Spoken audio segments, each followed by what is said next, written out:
ನಿಮ್ಮ ಹಳೆಯ ಚಿನ್ನದ ಒಡವೆನ ಅಧಿಕ ಬೆಲೆಗೆ ಮಾರಬೇಕೆ?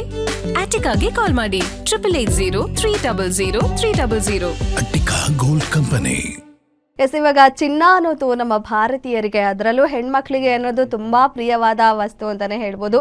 ಎಷ್ಟೇ ಬೆಲೆ ಆದರೂ ಚಿನ್ನ ಖರೀದಿ ಮಾಡೋದು ಮಾತ್ರ ಕಡಿಮೆ ಆಗಲ್ಲ. ಇನ್ನು ಚಿನ್ನದಲ್ಲಿ ಸಾಕಷ್ಟು ಒಡವೆಗಳನ್ನ ಮಾಡಿಸ್ಕೊಳ್ತೇವೆ. ಕಿವಿಗೆ ಓಲೆ ಆಗಿರ್ಬೋದು, ಕತ್ತಿನ ಸರ, ಕೈ ಬಳೆ, ಕಾಲಿಗೆ ಕಾಲು ಚೈನು, ಕಾಲುಂಗ್ರ, ಈ ರೀತಿ ಎಲ್ಲ ಮಾಡಿಸ್ಕೊಳ್ತಾರೆ.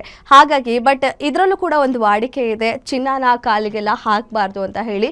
ಸೊ ಹಾಗಾಗಿ ಚಿನ್ನ ಕಾಲಿಗೆ ಹಾಕಿದ್ರೆ ಒಳ್ಳೇದಾಗುತ್ತಾ ಕೆಡಕಾಗುತ್ತಾ ಏನು, ಈ ವಿಚಾರದ ಬಗ್ಗೆ ಸಾಕಷ್ಟು ಮಾಹಿತಿಯನ್ನು ತಿಳಿಸ್ಕೊಡೋಕೆ ಇವತ್ತು ನಮ್ಮ ಜೊತೆ ಇದ್ದಾರೆ ಖ್ಯಾತ ಕ್ರಿಸ್ಟಲ್ ತಜ್ಞೆ ಮೀತಾ ಅವರು. ಅವರನ್ನ ಕಾರ್ಯಕ್ರಮಕ್ಕೆ ಸ್ವಾಗತ ಮಾಡೋಣ. ಮೇಡಮ್ ನಮಸ್ತೆ, ಕಾರ್ಯಕ್ರಮಕ್ಕೆ ಸ್ವಾಗತ. ನಮಸ್ತೆ. ಈಗ ನಾನು ಹೇಳಿದೆ, ಚಿನ್ನ ಅಂದರೆ ಹೆಣ್ಮಕ್ಳಿಗೆ ಎಷ್ಟು ಪ್ರೀತಿ ಅಂತ, ಅಂದರೆ ಎಷ್ಟೇ ಬೆಲೆ ಆದರೂ ಕೂಡ ಚಿನ್ನ ಖರೀದಿ ಮಾಡೇ ಮಾಡ್ತಾರೆ.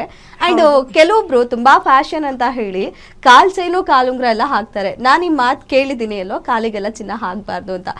ಹೇಗೆ ಅದು, ಏನಾಗುತ್ತೆ ಕಾಲಿಗೆ ಹಾಕಿದ್ರೆ? ನೋಡಿ, ಮೊದಲಿಗೆ ಹೆಣ್ಮಕ್ಳಿಗೆ ಗೋಲ್ಡ್ ಅಂತ ಅಂದ್ರೆ ಹೆಣ್ಮಕ್ಳಾಗಿರ್ಬೋದು ಗಂಡು ಮಕ್ಳಾಗಿರ್ಬೋದು, ಅದರಲ್ಲಿ ಹೆಣ್ಮಕ್ಳಿಗೆ ಬಹಳಷ್ಟು ಪ್ರಿಯ. ಯಾಕಂದರೆ ಗೋಲ್ಡ್ ಜ್ಯುವೆಲರಿ ವೆರೈಟಿ ಮಾಡಿಸ್ಕೊಂಡು ಹಾಕ್ಕೊಳ್ತಾರೆ. ಅದು ಕುತ್ತಿಗೆಗೆ, ಕೈಗೆ, ಹೀಗೆ ಎಲ್ಲವೂ ಹಾಕ್ಕೊಂಡು, ಯಾಕಂದರೆ ಈ ಒಂದು ಟೈಮಲ್ಲಿ 1 ಗ್ರಾಮ್ ಗೋಲ್ಡ್ ತೊಗೊಳೋದಕ್ಕೂ ತುಂಬ ಕಷ್ಟ ಇರುತ್ತೆ. ಅಂಥದ್ರಲ್ಲಿ ಹೇಗೋ ಮಾಡಿ ಕೈಗೆ ಏನೋ ಒಂದು ಮದುವೆ ಮಾಡಬೇಕು ಅಂದರೆ ನಮ್ಮ ಮಾಂಗಲ್ಯ ಮೇನು, ಅದಕ್ಕೆ ಅದನ್ನು ಯಾರಾದರೂ ಗೋಲ್ಡಲ್ಲೇ ಹಾಕ್ತಾರೆ. ಬೇರೆ ಎಲ್ಲ ಆರ್ಟಿಫಿಷಿಯಲ್ಲು ತೊಗೊಳಕ್ಕಾಗಿಲ್ಲ ಅಂದರೂ ಎಂಥವರಾದರೂ ಚಿನ್ನದಲ್ಲಿ ಒಂದು ಮಾಂಗಲ್ಯನ ಹಾಕ್ತಾರೆ. ಸೊ ಆ ಮಾಂಗಲ್ಯಕ್ಕೆ ಎಷ್ಟು ಬೆಲೆ ಇರುತ್ತೆ, ಯಾಕಂದರೆ ಅದು ನಮ್ಮ ಲೈಫಲ್ಲಿ ಒಂದು ಟರ್ನಿಂಗ್ ಪಾಯಿಂಟು. ನಮ್ಮ ಮದುವೆ ಅಂತ ಮಾಡಿದಾಗ ಅದನ್ನು ಎಲ್ಲರ ಸಮಕ್ಷಮದಲ್ಲಿ ಅಥವಾ ದೇವರ ಒಂದು ಸ್ವರೂಪದಲ್ಲಿ ಮಾಂಗಲ್ಯವನ್ನು ಕಟ್ತಾರೆ.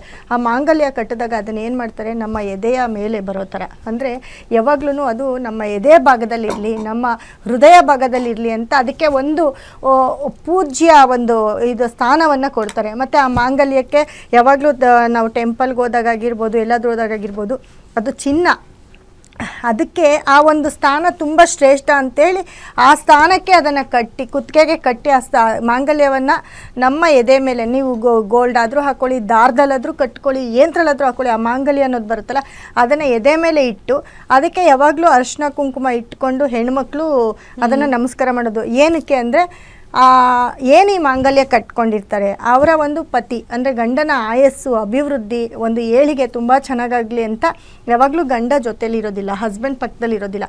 ಯಾವುದೇ ಒಂದು ದೇವಸ್ಥಾನಕ್ಕೆ ಹೋಗಲಿ, ಯಾವುದೇ ಒಂದು ಮನೆಗೆ ಹೋಗಲಿ, ಅರ್ಶಿನ ಕುಂಕುಮ ತೊಗೊಂಡಾಗ ಅದಕ್ಕೂ ಇಟ್ಕೊಳ್ತಾರೆ. ನಮಗೆ ಮುತ್ತೈದೆ ಭಾಗ್ಯತನ ತುಂಬ ಚೆನ್ನಾಗಿ ಕೊಡು ಅಂತ ಕೇಳ್ಕೊಳ್ತಾರೆ. ಇದು ಎಲ್ಲ ಪ್ರತಿಯೊಂದು ಹೆಣ್ಣುಮಕ್ಕಳು ಕೂಡ ಮಾಡ್ತಕ್ಕಂಥ ಒಂದು ಸಂಪ್ರದಾಯ.